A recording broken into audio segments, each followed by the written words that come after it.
Hello everybody, day 34 of Shelter. Today we are talking about optimism, and optimism is a critical skill set of emotional intelligence because it equips us to pay attention to our thoughts and our feelings as we experience setbacks and challenges, and now more than ever. Not that we would need it now more than ever, because optimism is always critical to every single decision that we make in our lives. But even more so at the moment, because our thoughts and our feelings are just so all over the place at the moment. So having that critical skill set allows us to tap into what we're thinking and what we're feeling, and actually optimizes our ability to be creative and think of possibilities. So optimism is knowing that there are possibilities even when you don't see them. So, it's often looking at, I think, areas that, or sayings or belief systems that pull me through times of challenge is, "This time too shall pass." It's something that I hear myself saying if I'm in a really difficult space with a difficult predicament, knowing that this is not going to take over my world. It's an isolated incident, and it's something that will move in time to come. So optimism also, apart from the hope and possibility it gives us, it also gives us ownership of our decisions and outcomes with an abundance of choices and possibilities. So it opens up our thinking. Whereas if we were looking on the opposite spectrum of optimism, which is pessimism, it would actually be shutting us down. So therein you can see the huge importance of the skill set.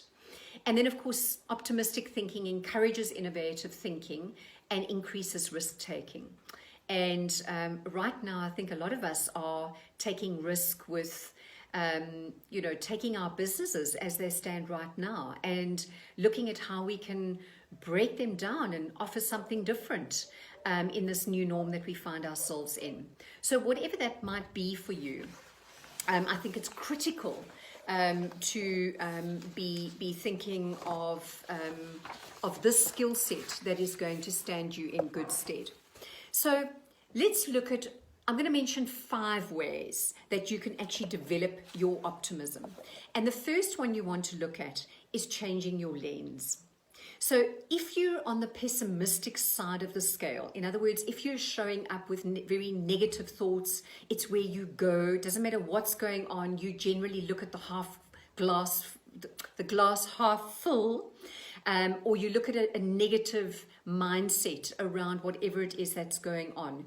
You want to become very mindful of when that's happening for you through new awareness, so that you can actually shift that lens for yourself. Very, very important. So a good example of that might be sitting in the traffic, bumper to bumper. Yes, we're not doing much of this at the moment, but on those days that you do, what is it that you're saying? What's happening inside of you? What are you feeling? The anger, the frustration, your thoughts, what a waste of time. I've got so much that I need to be doing. Rather than actually looking at it through a lens of, phew, how amazing that I've got this time to myself just to breathe. Maybe listening to a podcast that you've been wanting to listen to for a long time. So it's just shifting the way that your mind shows up around things. There's Edwin Paxton Hood said, "Be as careful of the books you read as of the company you keep, for your habits and character will be as much influenced by the former as the latter."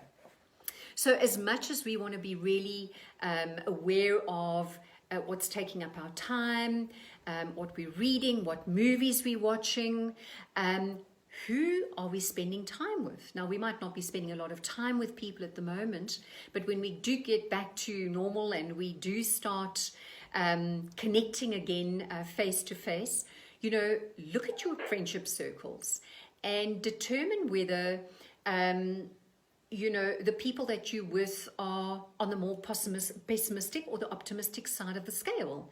And you will know it immediately. Negativity is very, very draining. I know when I'm around negative people, it really drains my energy in a big way.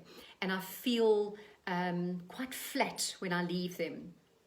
And so look at your friendship circles and work out, who are the people in your life. And certainly I'm not saying cut these people out if they're really important to you, but you certainly want to find ways to work with that, or bring heightened awareness to the situation. And there's many ways around that. The next one is practicing gratitude, and we don't have to go into this. It's really just recognizing the blessings in your life and reasons to feel grateful within your day. And so often when you've got a pessimistic view, you look at what's not working in your life rather than, oh my word, just look at what I do have. And it's incredible that even if you are in a bad place and you start to utilize the gift of gratitude, it shifts your emotions and you start to realize how much you actually do have in your life. The next one is to be present in the moment, focused on what you can actually control. It's really easy to get caught up in the cycle on being focused on what is out of your control. And I love to look at this as the past and the future. We only have the present moment to actually work with today to make a difference for tomorrow. So, very often if you're in a pessimistic mindset, we spend a lot of time in the past, and it's an encouragement for you to become aware of that and use your past as a springboard rather than a hammock to actually lie there and sort of wallow in whatever it is that's holding you back, and to start looking at optimistic ways of moving forward. What did I learn? What were the insights? Because your life has been framed by all of those things that have happened, and how you view those aspects in your life is generally how you tackle life. And the one is going to shut you down, and the one is going to open up an immense amount of opportunity for you. So that's hugely important. And then paying attention to your feelings. And by now, if you've been watching these podcasts or these videos, you'll be very, very aware of how important your emotions are, validating them, checking in with them. And, you might even be feeling, if you consider feelings like anger, disappointment, frustration, uncertainty, they seemingly could be pessimistic emotions. However, they're only giving you very, very important data and information to be able to move you forward. So you might want to ask yourself, what is the value of this feeling? And what is this feeling telling me? And that should give you quite a lot to work with in terms of moving forward. So in closing, I think I've covered everything that I wanted to cover. Pay attention, this week, just as you're going through. Pay attention to where you're spending a lot of your time in your headspace. So it's almost becoming an observer of what it is that you're thinking.